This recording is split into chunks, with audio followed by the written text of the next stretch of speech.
Welcome to Dr. Jester Rants, and I'm gonna rant about this. From Mountain to Comics, Ernest Gygax Jr. claims Wizard of the Coast acted like corporate raiders towards Dungeons & Dragons, criticized current tabletop trend of pushing out players who do not follow modern trends. As in other words, the Wizards of the Coast and the other idiots pushing out the players who doesn't follow modern trends are the people who invented in back in the day and now pushing us out because we are the original ones, the ones who made this hobby famous, who made this hobby, who gave them money, who actually cared for it, who played it. But since they got woke, we are now a problem, because apparently these morons are so goddamn filthy woke, they are incapable of creating something new that fits their fucking forsaken nonsensical nonsense or idiotic ideology. So they need to acquire things that already exist, for instance, what we like, and then burn it to the ground because they felt jelly, and then kick us out too. Problem solved. Yeah, it burns everything to the ground. And on that note, this is definitely a much more effective way of destroying a hobby than claiming that these certain RPGs were actually the work of the devil, like it used to be in the 80s and 90s, and probably at about the beginning of the noughties. It definitely is much more effective, because no, think with me here. Come on. Let's use brain power. Well, they wanted to stop people from playing RPGs because they usually thought that because Jesus was getting offended, or it was satanic or things like that, or led people to satanic worship and things like that. So they did everything they could to cancel it. For instance, labeling it as evil, trying to even, let's use this, the example of CD, put labels on on music CDs and discs and things like that, or multiple news agencies, including CNN and multiple of the other craps, who said that it was satanic or Satan worshipping and things like that. That's scary that happened, and they didn't do much. It didn't get cancelled. It ended up getting even more popular, and we loved it. But if those old Christian ladies, those old Puritans actually thought for a second, or at least used their brains a little, they would have infiltrated the hobby, then appropriated it, destroyed it, like they are doing now, the new Puritans, you know, the woke mobs, the woke tards and things like that. They use it, and then drive us out, or destroy it, and then drives us out. Either way, the hobby is destroyed, and it wins. This is a much more effective tactic at destroying shit than going to I don't know, to a news reporter or a news channel and say, "Hey, it's satanic." Definitely much more effective. Really. Anyway, let's read. In a promotion of his revival of the classic TSR Games company, I also forgot. TSR also got kicked out of Gen Con because of this. I covered this content in a video a couple of days ago, so just look it up and you're going to see me go into details. Let's just say that the art shown by Ernest Gygax Jr. is actually amazing. It brings us back to the good old glory days where the art told you a whole lot more. You wonder if you look at a certain area in the game, on the picture or the painting or whatever, and you saw a beautiful lady, you saw a strong, charred looking dude, diverse characters, and then you focus in other areas and he told you a different story, and then suddenly you look, hey, I don't remember, holy shit, I didn't spot that one over there, but now it's there. Kind of like the image. You know what, let me just scroll here. They actually added here at the bottom, but it's low quality, but still, let's go over here. Look, you can look at the image.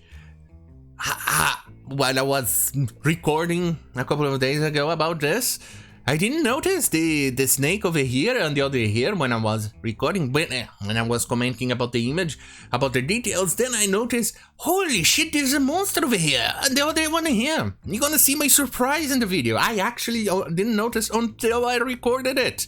Started to record it in front of the camera. I miss that type of art. I miss this. This is what I want. But Wizard of the Coast, woke morons, and they needed to censor it and measure if the skirt is too tiny or the lady has too many boobies. Ooh. They destroyed this type of art. Anyway, the son of renowned Dungeons & Dragons creator Gygax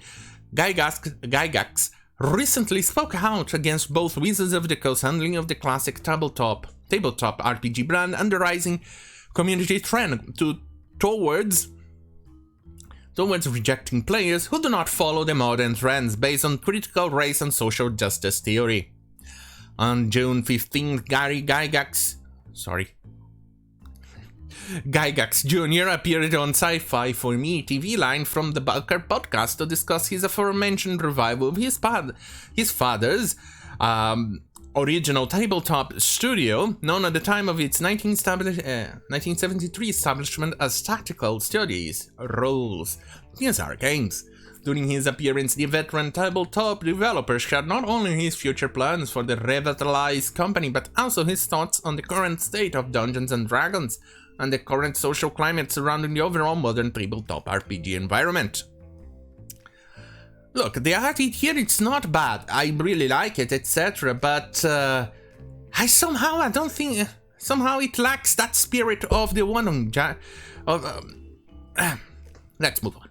On Dungeons & Dragons itself, Gygax Jr. recalled Sci-Fi For Me editor-in-chief Jason Hunt how Lake Geneva, where the original TSR Games was found in particular, and a lot of gaming got strip-mined by Wizards of the Coast after the original TSR Games was sold to them in 1997.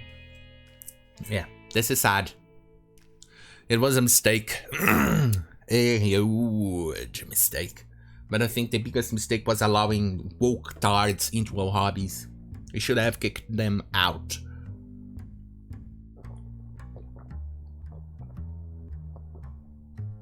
And this is why, ladies and gentlemen, doohickeys, thingamabobs, and things we gatekeep. Clarifying that he ascribed the blame for the strip mining not to the individuals who orchestrated the sale, but rather to how Wizards of the Coast handled the D&D IP under its ownership. It's true.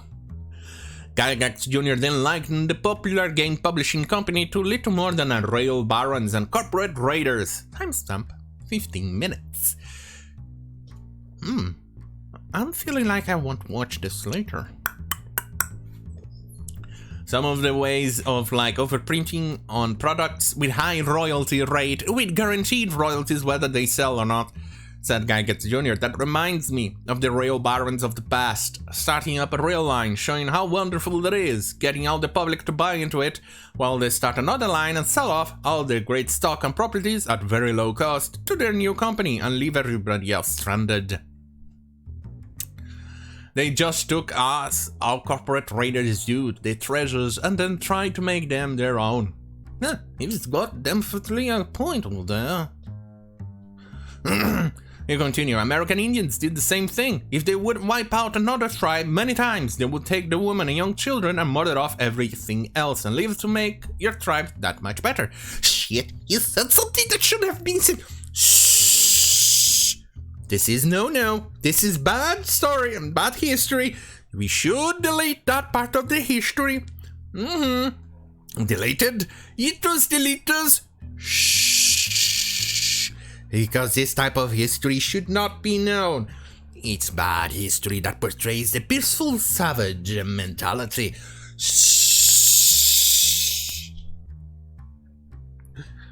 When asked by Honk why he was creating a new incarnation of TSR rather than establishing an entirely new company, Gygax Jr. revealed that he chose to revive his father's company because, effectively, TSR has been gone. There's a ton of artists. Very woke. There's a ton of artists, the game, and game designers and people that play, and recently they were listed for being old-fashioned, possibly anti-modern trends and enforcing, and even having the concepts of gender identity explained. All I'm trying to do is fill in the strip mine, allow this old fertile soul to produce more games and products again. To the end, Gygax Jr. also noted that while he hoped TSR could cooperate with Wizard of the Coast, he was less than optimistic about such a possibility, given how the company just put out a big disclaimer recently trying to divest themselves from the ethics and styles of the play that was involved in the origins of the game. Now, yeah, really, it's true. Even more so, they also decided to actually add wheelchairs to Dungeons and Dragons. Yeah, that made sense. Absolutely a lot of sense within the lore. After all, you don't have magic in the environment and things like that. That resurrects characters and people and things like that. No. You don't have actually magic that makes people flying like this, flying or. No, the type of magic stuff, not like that. No, you're an evil fucking demonic entity. You're so evil.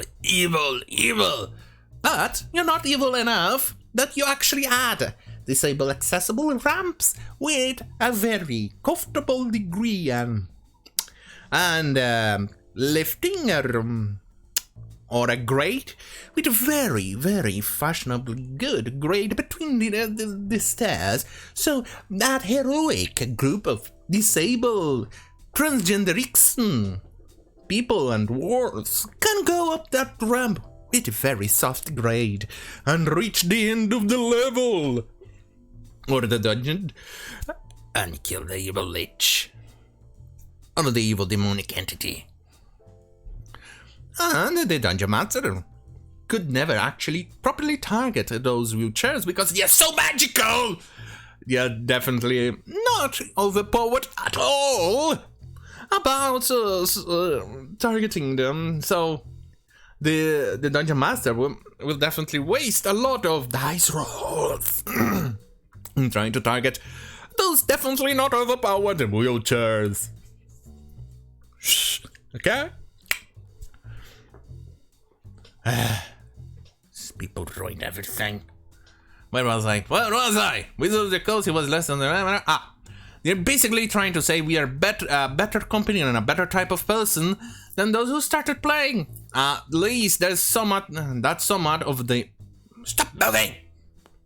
Impression they have given of buying Gygax Jr. Please switch over and be part of the new wave. You know, join the pack of lemmings, oh yeah. And the problem is my fighter returns antagonism for antagonism, so that's where we start getting to some difficulties. I'm having to throw protection from evil up. And then there's another problem as well. They also took the buffs and debuffs of choosing a race. And now, apparently, orcs, which was never something that even remotely made the connection in my mind or anybody that I play tabletop RPGs when I was a kid, or long ago, ever made that connection that they thought that orcs represented black people. Who the fuck thought that this was the original idea behind it? Makes no fucking sense. Retards. But either way, somehow that's also a problem, so it is the latest. It makes no sense. God, these people ruin everything. TSR already has a new tabletop game for pre-order titled GiantLands. Like I said, this one is awesome. The description of the company website reads A radiant golden sun rises over a devastated planet Earth of the 5th age. Emerging from the destruction is a planet born anew, where giants, tribes, mutants, androids, and odd creatures from multitude of worlds clash in an attempt to reclaim the Earth as their own. Giantlands First Edition set includes three core rule booklets, character sheets, and dice, and a few more surprises. While you can play this game at the table, it's also the key to a new active world where live action roleplay and costumes are encouraged. Genius. The description concludes, soon you'll be able to join us at live events and Giantlands theme park, where you can go on adventure as your favorite character in a living game world. Can we retail that for $80? $79.99. But still, this one is definitely worth more than the Dungeons and Dragons stuff that Wizards of the Coast is actually printing. Look at this, look at the art. No, look at the art. Oh, I can't. What the truth? It's sad, really. It's sad, really, really sad. I wanted to go bigger detail without actually going to their website right now and searching it and dragging this video longer than it should. But either way, trust me, the art is amazing. You should check it out. Either way, gatekeep. Keep that in mind. When you see those morons, gatekeep, keep them out. You're not welcome in our hobbies anymore. Yeah, anyway. I think that's about it. If you like this stuff, stay right here on goddamn fucking youtube.com/Chester. If you like more spicy content, head to BitChute.com/Chester, minds.com/Jester. For that it's spicy and, well, exclusive content, eventually. I haven't had much time as of late. I've been busy writing my book, so it's gonna take a while. Either way. Oh, and by the way, it's already been synced up, so yay, less work for me and more enjoyment for you. Ooh. Either way, thank you for watching. See you in my next video. Good fucking night!